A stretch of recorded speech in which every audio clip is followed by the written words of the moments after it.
Let's go. But inconspicuously. Through the window. Hello, and welcome to the first episode of Nerds on a Couch, a podcast where two nerds sit on a couch and talk about all things nerd-related. Unfortunately, for this first episode, we ended up having some microphone troubles, so as a result, the audio does not sound the best. I've done what I can to clean it up in post, but I'm afraid the audio is a bit poor. But this should be resolved by the next episode. So, you can either wait until then, or just bear with us for this episode.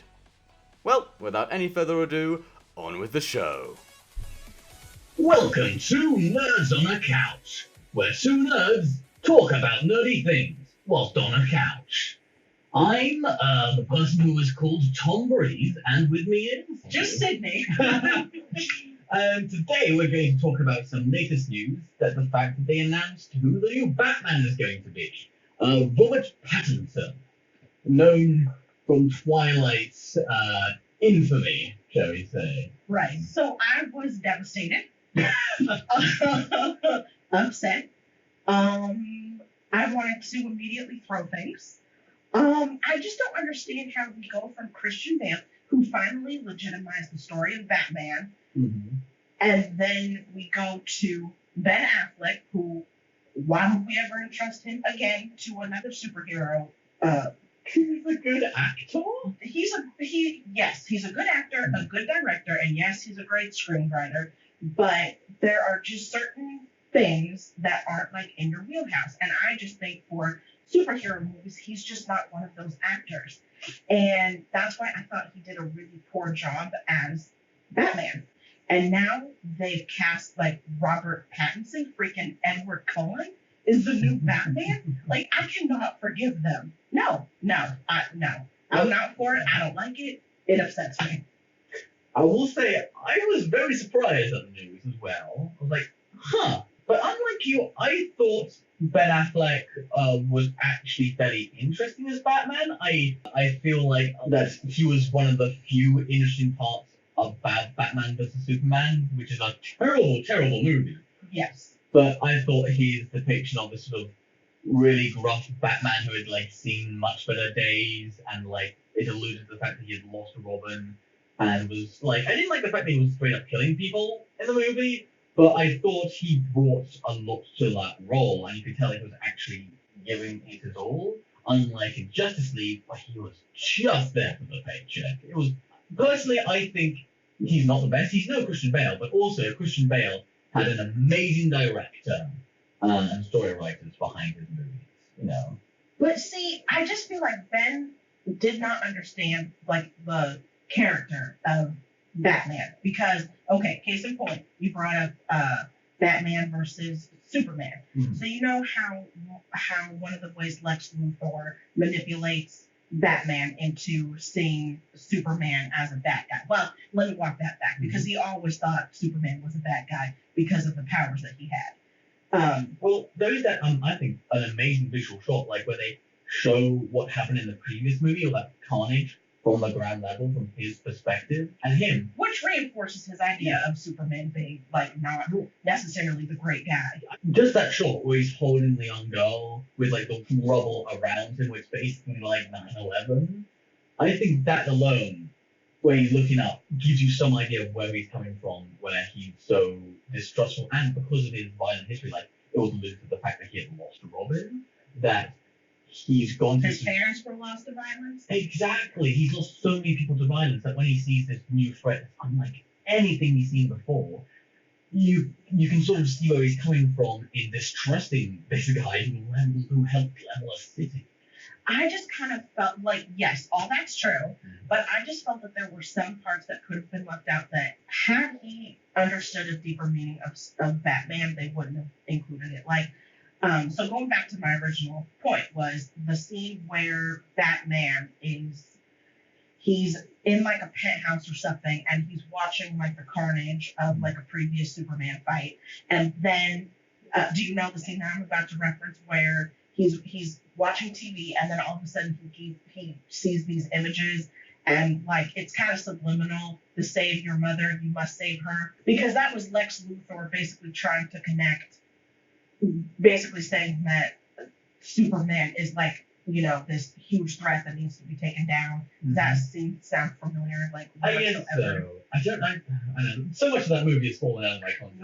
Right. But I just feel like it. So the long and the short of it is, I just felt like it was a weak way to manipulate Batman, because Batman, we have to remember, is literally called the world's greatest detective because he's super smart and he's always 10, 15, 20 steps ahead.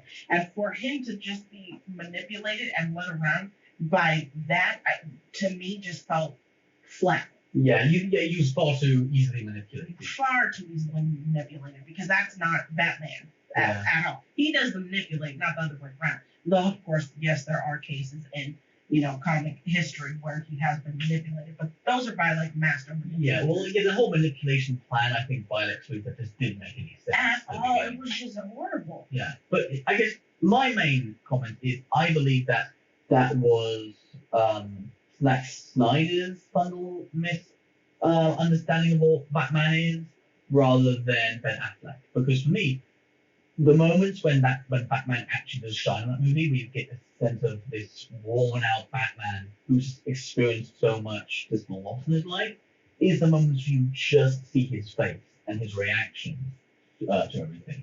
And the acting that Ben Affleck brings to that role, like that scene when he's looking up at the sky, you would instantly know where he's coming from because of Ben Affleck's acting in that scene. But then you have him running around with guns later. It completely takes you out of the moment. Yeah, totally. Yeah, in that scene, and it like looks gimmicky and stupid. It's so weird. But not like a fun, like Michael Keaton kind of ridiculousness. This was just to be stupid. Yeah. Okay. On that point as well with Michael Keaton, everyone says he's also a great Batman. He straight up killed people. In the first movie, in the first movie, he literally just there's a bunch of goons outside. He pulls up his Batmobile, drops bombs, and explodes at the high hell. In the next movie, there's a scene he's fighting the fan. Oh yeah, do they hit up? Oh, they're dead. They're dead.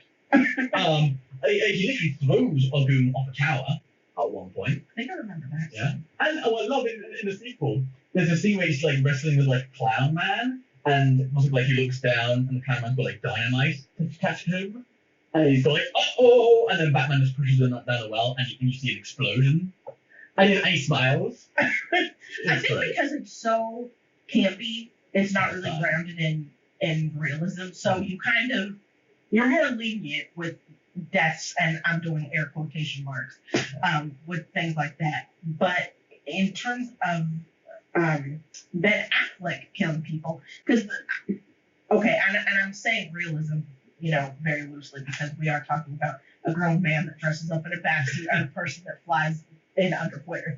So I get what I'm saying. But I just think that is that one of my big pain points with Zack Snyder is I just feel like he's just trying to go all Hollywood with the Batman character, making him super dark. Doesn't give a crap if he kills people. And I think he's straying from the important aspects of Batman, because the whole point of The Dark Knight is that he represents the worst impulses and the worst violence, and things that have been visited upon you, and how he'll skirt to the edge. But what makes him so great is his willpower to be better than the people that he's hunting. And I just personally feel like Zack Snyder missed that mark. Yeah, I think his one rule thing in the Dark Knight trilogy was a thing that made him such a compelling character, was how does he skirt around those rules. And what I really liked about an old series called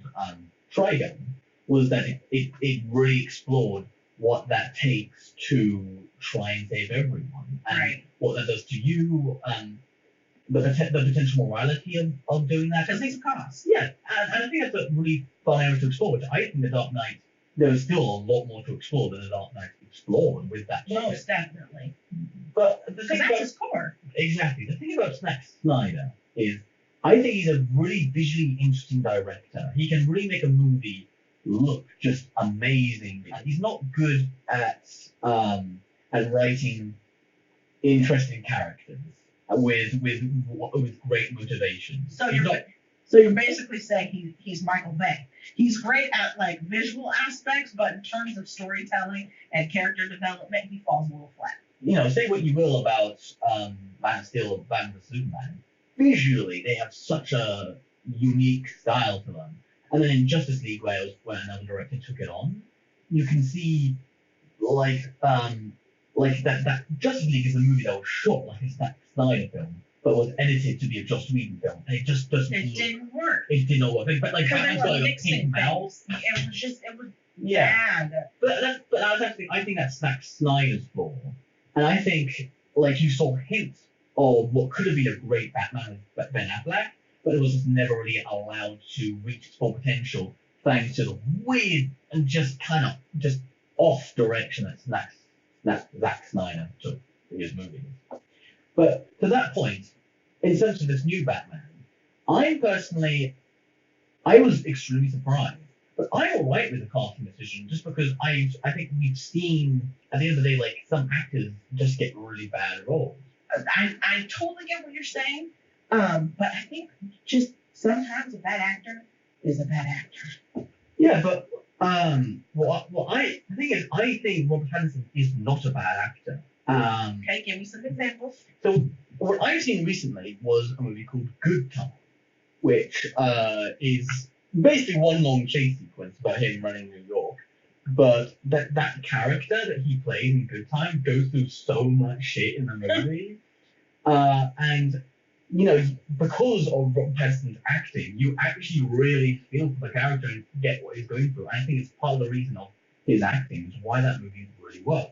It's also a very visually stunning movie. But And can I ask, because going back and watching Twilight, it seemed like Rob kind of acted with his hair. So in this movie that you saw him in, does he act with his hair or does he act? acts with his acting ability. No, yeah. Right. But to the point, I think he was just a young actor who Okay. got a good opportunity to be in a big movie, and he took it. And he was very young in that acting when he. So he didn't have the started out. chops yet, is what you're I saying. don't think he has a chops, but also I fundamentally believe that a good actor can look terrible given the wrong direction. And we talked a bit about this earlier, but Right. Samuel L. Jackson, one of my favorite actors of all time, is terrible in the prequels. He's terrible in the prequels. Yeah. He's so boring. He's like He's one flat. of the most unwatchable characters in that entire thing. He's very flat. But then you can justify it by saying, well, he is like one of the main. Wise Jedi.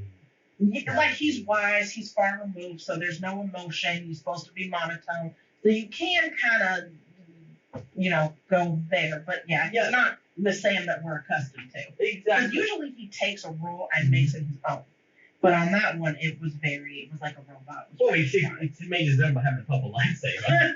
No, but again, like if you see like I've seen like a lot of documentaries about how they made the prequels, and George Lucas is literally sitting down in front of a row of monitors with a cup of coffee, barking orders at the cast, who are on green screens half the time. Because he does not like it's a well-known fact. He does not like actors. He said if he could, he would just CGI everybody. Exactly, but like as a result, you see like almost all the actors are so lost in that movie because they don't know what's going on. And I think it's clear, but with these Twilight movies, they were made because there was demand for it. Like there wasn't really a clear vision of, let's make a great movie. It's just a director who basically done nothing since. As a result, everyone in those movies is pretty flat. Like Robert Pattinson is not the if everyone else in that movie was amazing and he was the one standout, I totally get where you're coming from. But everyone's terrible in the Twilight movie. Did you see Kristen Stewart? And so you know how they wanted to really capitalize on the fame and the notoriety of the Twilight series, and then they made the Huntsman.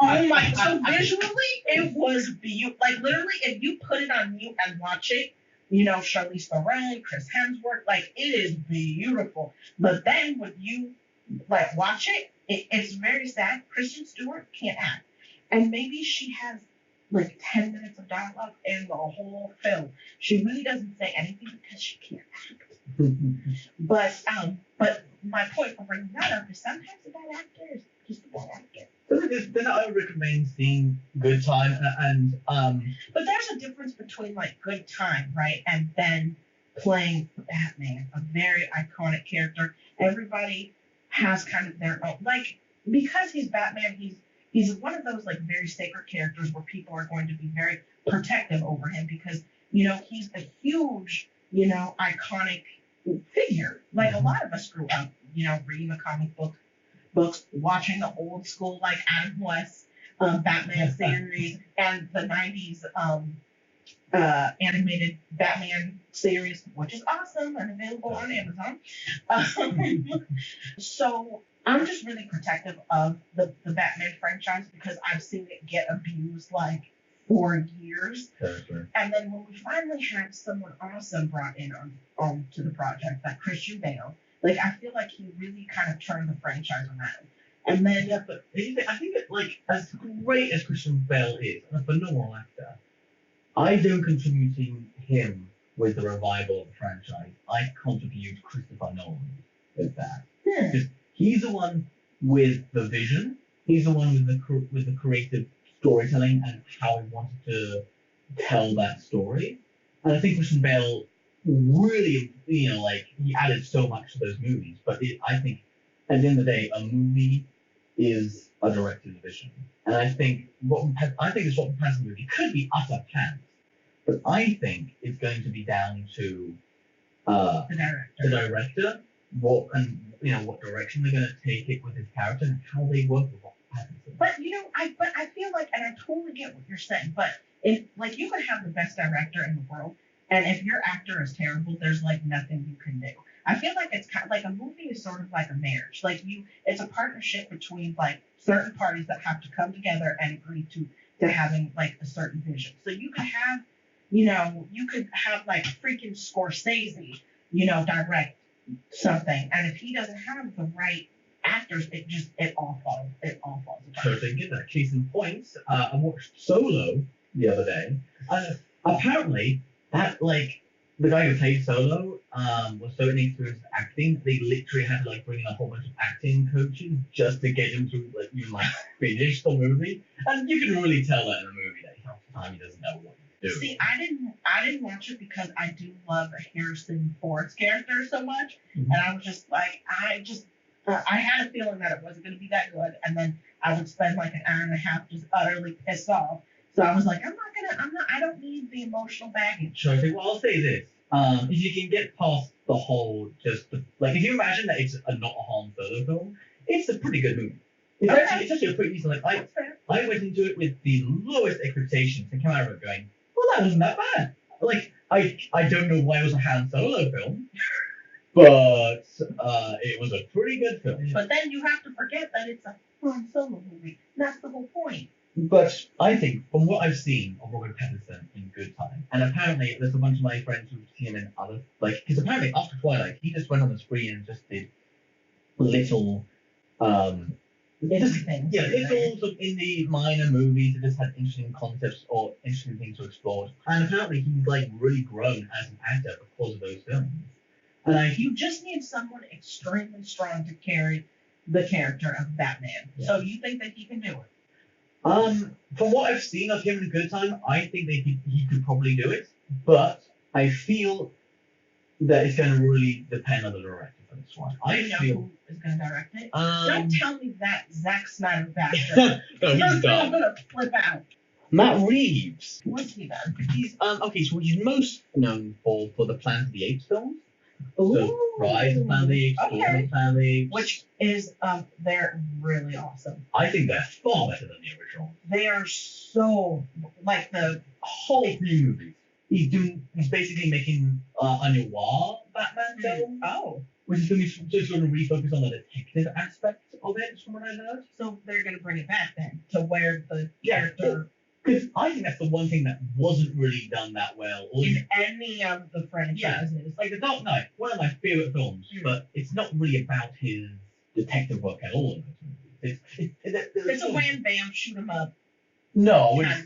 Really? The Dark Knight is about so many things. It's about terrorism, how we respond to terrorism. But they do go Hollywood. with it. And And I say that and in some the best moments. way because it's a Oh an yeah, awesome movie. I think The Dark Knight Rises is a bit more Hollywood action, but it's still got some really interesting themes about the cost of being a superhero, just the moral conscience of what the villains are going through, whilst being in the backdrop of Gotham and Gotham and Two-Face and the corruption of innocence, making the right choice, and also made like a statement on the morality of people, like in that scene with the boats. They can blow each other's up. Instead of taking a George R. R. Martin approach and they blew them up because life is gritty. Yes, you had a little bit of hope of, sometimes people are decent. In all the things that's explored, it never really went too much into the detective thing. But I don't think any of the Batman movies, and I mean, like, going back to even Keaton. Well, I'm gonna have to say the Keaton movies too. None of them have really focused on that. That's been more in the animated universe where they focus on his detective skills. So that would be an interesting thing because it hasn't been done before. Yeah. You don't say that, and that is kind of stripping his character away and like dialing it back to kind of his core aspect. Having a problem and needing to solve it and attacking it no matter what, and getting to the bottom of it. Totally, yeah. So I think there's a potential for this movie to be pretty interesting. I think it's going to be down to just what we see in the end. I think what DC is doing now is kind of giving up on the whole let's be Marvel based. Yeah, I think that's good. I think they're letting directors just make their own movies, like the new up and coming Joker movie.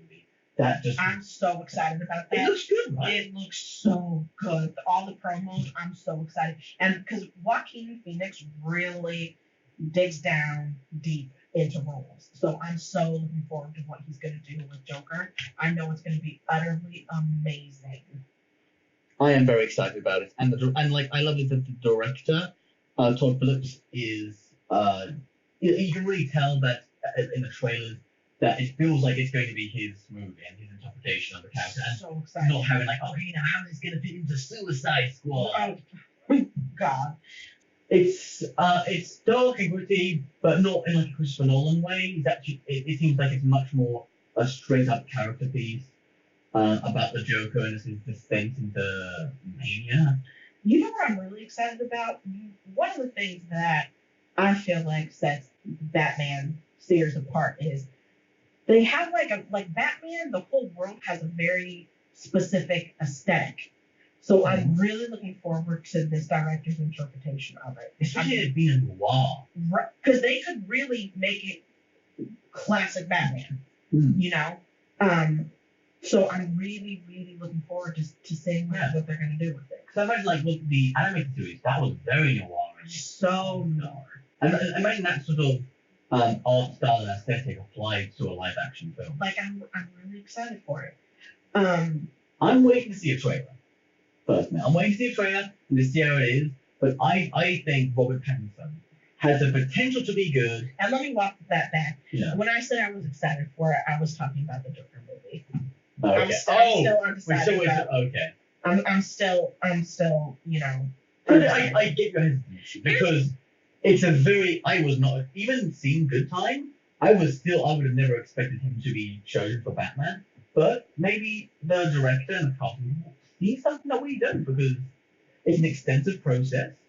But my thing is, I feel like they should have brought in, what I like sometimes is when they bring in a completely fresh face. Yes. Because then, you're not thinking of previous roles or how you think the actor is going to interpret the role. I personally think that they should have just brought in a completely fresh face, someone that we've never seen before. And then that way we can go into it, clean in a way.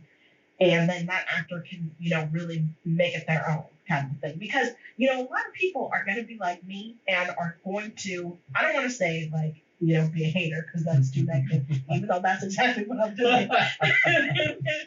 But some people are really going to hold like the Twilight movies against him. And they're some people are just, don't look at me like that. But some people will, like, they'll see him and they'll see like the shining vampire, you know what I mean? All glitter and shit. So that's why I just feel like it just should have gone a different way. Just somebody completely fresh and new that we haven't seen before. I think that would have been awesome in conjunction with this new director. I think that would have been awesome. I think that was the better move. Totally with you. I'm much more about like seeing new people into the industry. So one of my favorites of Star Wars films is how they generally cast unknown. Yes, Yeah, I unknown. love that. Yeah, I love yeah, that. you don't have them attached to any other franchise. It's a brand new experience, and I do prefer that. Me too. That's yeah.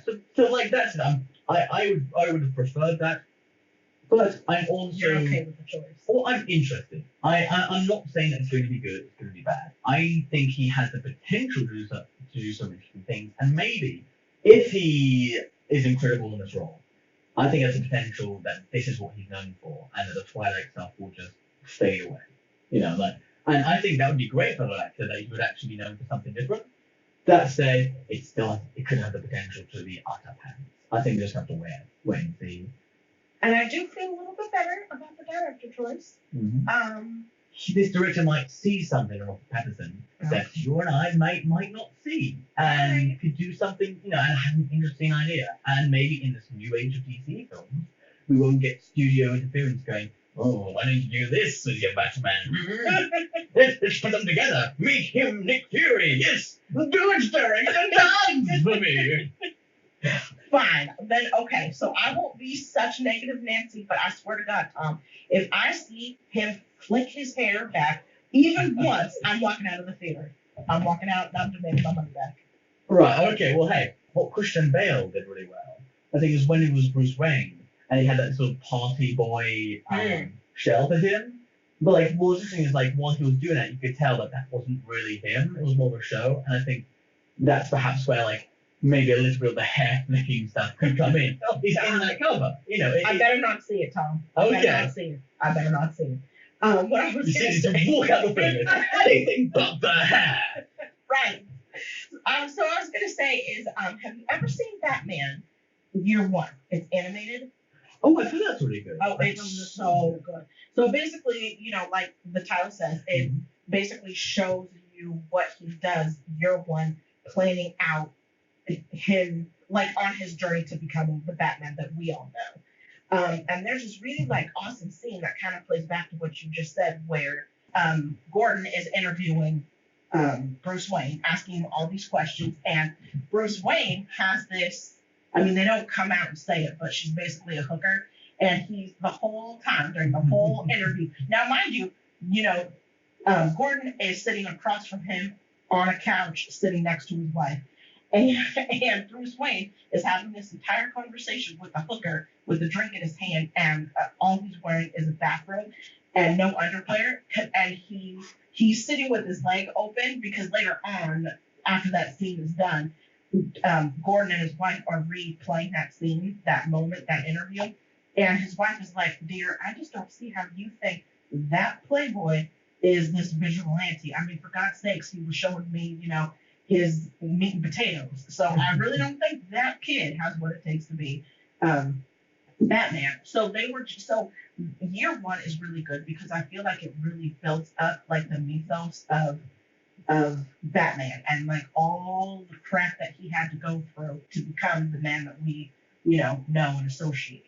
Mm-hmm. And so I think it's a really great character study. So I do hope that, you know, Rob Pattinson really does draw a lot from the source material, because there's such great depth to Batman, and that's what I want to see. Like, I don't want to see there's nothing but a vodka. No. I see where you're going with it. No. But there's just such, like, Batman is just such a rich character. He's just so smart.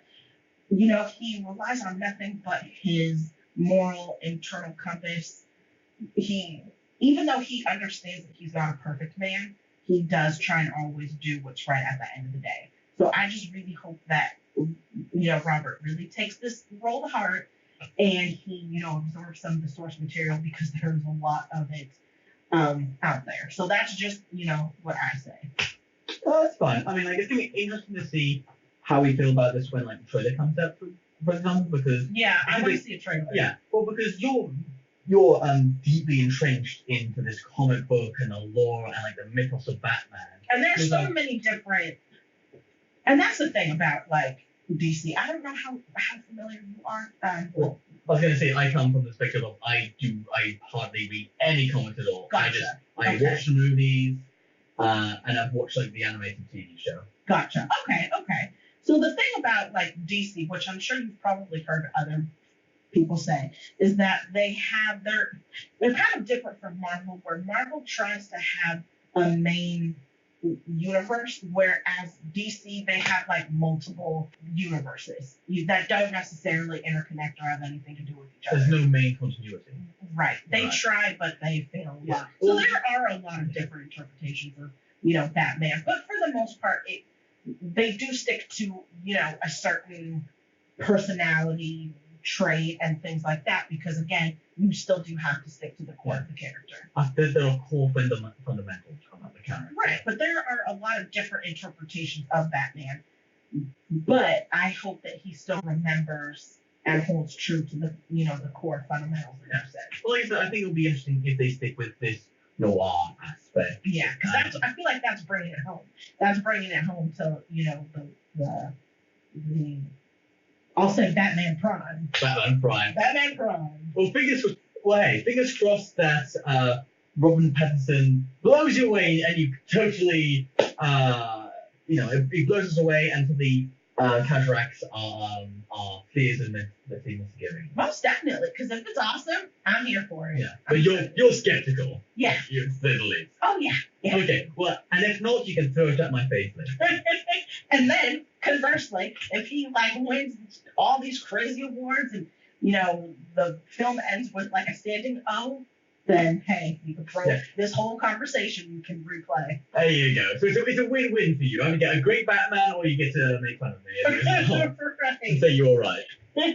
All right. Well, with that then, I guess that concludes the inaugural episode of Nerds on a Couch. Thank you so much for listening. Yes, thank you so much for listening, and we'll see you next time where we'll talk about another random topic about nerd culture. Till then, Well then. ta-ta!